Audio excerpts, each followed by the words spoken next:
98,1 FM, Radio Komunitas Pendidikan SMA Negeri 1 Depok, media informasi dan media terang. Assalamualaikum warahmatullahi wabarakatuh. Selamat pagi Sobat Semagem. Ketemu di acara Popron Population Corner. Dan pagi ini dari 107.8 Semagem FM, Radio Komunitas Pendidikan SMA Negeri 1 Depok, media informasi dan silaturahmi. Ada Karin dan yang bakal menemani waktu pagi kalian di acara Popron Population Corner. Oh ya, pagi ini kita akan membahas tentang dampak ledakan penduduk dan penanganan sampah. Apa sih ledakan penduduk itu? Ledakan penduduk adalah keadaan ketika laju pertumbuhan penduduk yang tinggi sebagai akibat dari tingginya tingkat kelahiran dan terjadinya penurunan yang besar pada tingkat kematian. Berikut ini merupakan dampak-dampak yang timbul akibat ledakan penduduk. Nah, salah satunya ledakan penduduk memiliki dampak yang positif karena sumber daya manusia menjadi melimpah ruah sehingga tersedia banyak untuk kebutuhan industri dan semacamnya. Sumber daya manusia sendiri faktor yang penting karena merupakan agen pertumbuhan. Sayangnya, selain dampak positif, ledakan penduduk juga membawa dampak yang negatif antara lain: 1. Ledakan penduduk yang tidak didukung peningkatan produksi pangan akan berujung pada kondisi kekurangan pangan. Ya, yang kedua ada ledakan penduduk memicu kriminalitas. Yang ketiga ada penduduk akan meningkat angka kemiskinan. Dan yang kelima ada ledakan penduduk membuat kebutuhan akan ruang juga turut meningkat. Nah, yang keenam ada ledakan penduduk akan menambah beban pemerintah dan menghambat pembangunan ekonomi. Oke, untuk informasi penanganan sampah akan dijelaskan oleh Akmal. Penanganan sampah adalah pengumpulan, pengangkutan, pengolahan, mendaur ulang dari material sampah. Material sampah dari kegiatan manusia yang biasanya dikelola untuk mengurangi dampak terhadap kesehatan, lingkungan, atau estetika. Manfaat dari sampah apa saja itu ada 4, yaitu 1. Dapat diolah menjadi pupuk dan kompos sederhana, menjadi tambahan, dapat dijadikan sebagai tambahan pakan ternak. 3. Dapat dijadikan sebagai kerajinan tangan. 4. Dapat dijadikan sebagai biogas dan listrik. 2. Sampah digolongkan menjadi 2, yaitu sampah organik dan sampah anorganik.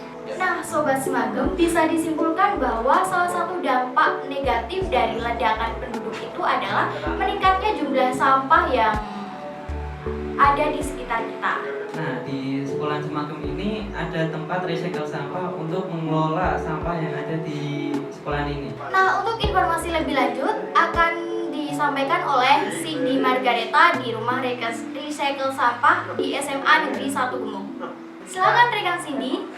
Assalamualaikum warahmatullahi wabarakatuh. Sebelumnya terima kasih kepada rekan saya juga Karin yang sudah ada di studio Semagem FM menginformasikan kembali bahwasanya memang ledakan penduduk itu memberikan dampak yang cukup banyak khususnya pada ledakan sampah dan memang semakin meningkatnya pada penimbunan sampah yang ada di Indonesia.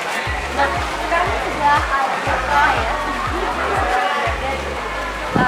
sampah tepatnya di SMA Negeri 1 Depok, dan di sini sudah ada penanganan hijau mengenai sampah, gimana cara penanganan sampah yang ada dengan cara apa. Oke teman-teman, ayo kita langsung melihat gimana ya proses penanganan sampah di SMA. Ayo, seperti yang kita lihat bersama ini bahwa sudah ada di samping kanan dan kiri saya sudah ada tatanan ekrobik itu sendiri, yang mana ini merupakan dari hasil pengolahan sampah yang sudah dijadikan menjadi sebuah ekrobik. Dan ini sudah terlihat mungkin ada tidak hanya 1-2 ekrobik saja yang terkandung pada kawasan kemudian dan taman, tapi juga ada lebih ya, sudah ada sekitar 10-an lebih. Nah, udah kali di samping saya ini halo Kak. Halo. Lagi apa nih Kak? Lagi buat kompos. Bahannya kompos apa aja Kak? Dari Dikasih tahu pisang yang sudah kering. Berarti ini hanya memanfaatkan sampah organik ya? Iya. Oke. Boleh dijelaskan nih Kak, gimana langkah-langkah tahapan pembuatannya? Mungkin teman-teman semuanya pengen tahu nih. Oh iya, pertama kami mencari bahannya terlebih dahulu dari kebun-kebun sekitar, yaitu daun-daun kering yang dari pisang. Kemudian kami mengambilnya dan membiarkannya di sini sehingga beberapa hari. Kemudian kami akan menghasilkannya berkeping-keping seperti ini dan mencampurnya dengan bahan kimia yaitu MM4. Oh, berarti untuk yang sampah di sini sama tertutup nih beda ya? Ada perbedaan tersendiri. Mungkin bedanya apa nih Kak?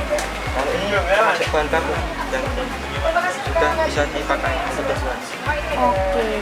Penyimpanan ini, pembuatan kompos menghabiskan berapa lama gitu? Memakan waktu berapa lama untuk bisa menjadi sebuah kompos yang siap untuk dijadikan pupuk? Kurang lebih sekitar 5 hari. Oh, 5 hari. Jadi nanti kalau sudah siap, ini manfaatnya bisa buat apa aja? Biasanya buat membuat agar cepat tumbuh daripada biasanya. Oh, seperti ini bisa buat tanaman gitu ya. Nah, tadi Sobat Semagam mungkin sudah saya jelaskan mengenai tentang cara pembuatan pupuk kompos ini. Nah, kebetulan ini ada pupuk cair yang mana akan dijelaskan oleh rekan saya, Rajib. Silakan. Oke, kali ini saya akan menginformasikan tentang cara pembuatan pupuk cair. Silakan bisa diperkenalkan diri masing-masing. Saya kami dari Extra Cycle. Ini kami akan memperkenalkan salah satu produk kami yaitu pupuk cair. Ini cara pembuatannya bagaimana?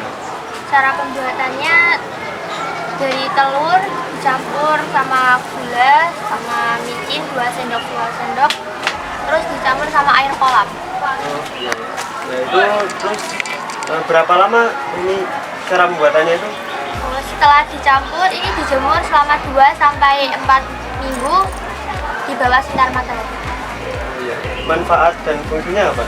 Fungsinya untuk menyuburkan tanaman agar terhindar dari hama. Itu tadi Sobat Semagam cara pembuatan pupuk cair. Sekarang kita akan Jadi ini tuh bank sampah. Ini tuh sampah-sampah dari per kelas yang dikumpulkan di sini. Jadi itu teman-teman tidak boleh membuang sampah itu sembarangan. Jadi di sini itu akan di recycle lagi. ya, uangnya itu kemana? Jadi uangnya itu nanti ada pengepul yang ngambil, nanti itu dijual. Nah, nanti itu uangnya itu dibagi 50%, 50%. Jadi 50% untuk kas kelas dan 50% untuk kas bank sampah. Sampah yang dikumpulkan apa aja? Jadi ini tuh sampah yang dikumpulkan tuh botol plastik seperti ini dan juga gelas plastik. Masih bang sampah mas. Oh iya, Oh iya. sebentar Mbak. Kerasnya juga. Iya. 1,5 kilo. Berapa? Nah teman-teman, tadi kan sudah dari bank sampah. Nah sekarang kan mumpung kita masih ada di rumah pengolahan sampah, ini Sobat Semagam salah satu contoh dari ekobliknya. Halo teman-teman, ini adalah budidaya tanaman dan tepinya ada ekoblik terbuat dari recycle sampah. Dan ini contoh lain dari recycle sampah. Ekoblik dipakai sebagai pembuatan kursi.